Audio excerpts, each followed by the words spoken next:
Advancements in diesel technology. Oil, the dirty lifeblood for all things engine related. The internal combustion makes the world go round, but for every stroke of the piston marks us 1 second closer to running out of our valuable fossil fuels. Luckily, there is a way to prolong our finite storage of petroleum-based energy, and that is diesel. The world around us is run by the diesel engine.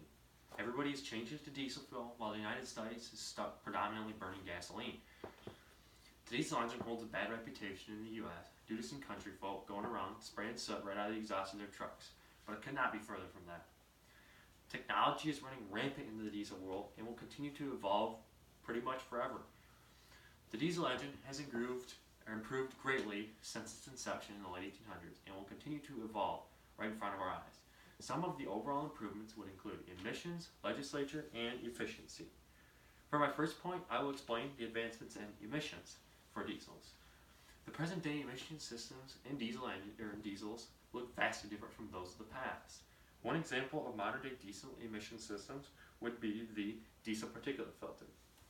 This filtration element is tasked with removing large particulate carbon or soot from the exhaust stream. As you can see here, this goes in line with the exhaust pipes, and the exhaust gas is entered and is run through several different filtration elements until it exits significantly cleaner than when it was when it entered.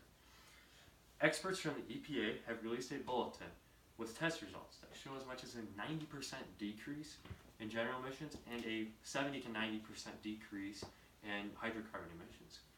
Diesel engines are held to a higher standard now than ever before, with engines that produce almost zero net carbon after the exhaust is filtered. Before these filtration systems were mandatory, exhaust could come straight from the factory, spraying soot right out of it, and it wasn't even a problem. Not only have the emission systems evolved, but so have the laws on these emission systems. The U.S. is buckling down on modern day diesel emission systems and fuel standards. Before 1993, it was like the Wild West. It was like the Wild West without any form of restriction as far as the emission standpoint goes. The first thing on the docket for restriction was the level of sulfur in the fuel itself. The EPA reports that back before 1993, there could be as much as a 5,000 parts per million of sulfur content in the diesel fuel.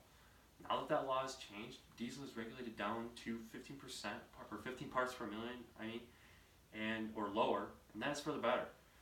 Upon burning this, the sulfur in the fuel is turned into sulfur dioxide, and researchers from the Australian government have released a fact sheet that shows that this sulfur is a very toxic chemical known for creating smog, acid rain, and affecting people's respiratory systems. Not only has changing the actual fuel contents helped, but so has been creating and engineering specific systems for filtering out these excess contaminants. Also, scientists at the EPA have requested that these new filtration systems become mandatory for all new production diesels. Two of which have been recently required by law would be the diesel particulate filter, as I have showed you before, and the selected catalytic reduction system in 2010, bringing a whole new meaning to clean diesel.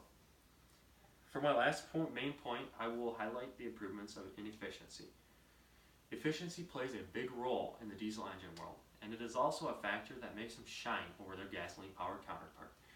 The term efficiency refers to the amount of work that an engine can do per unit of fuel, usually based in percentages. Nick Lutze, a researcher from the ICCT, or International Council of Clean Transportation, reported that Rudolf Diesel's original engine, as shown here, was roughly 25% efficient, which isn't even too bad compared to some of the modern-day gasoline engines.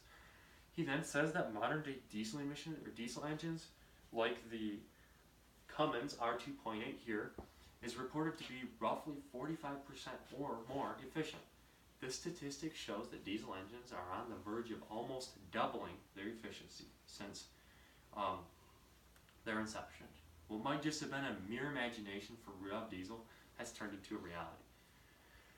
The diesel engine has made great strides and will continue to do so until efficiency, emissions, and legislature aspects of these engines are near perfect. As my speech winds down, I encourage everybody to take a moment and think about how important diesel engines are. It is something we take for granted, truly. This technology has only begun advancing, and in the near future, we will see air filters rather than diesel engines that are capable of towing anything, fuel mileage that we could only dream of today.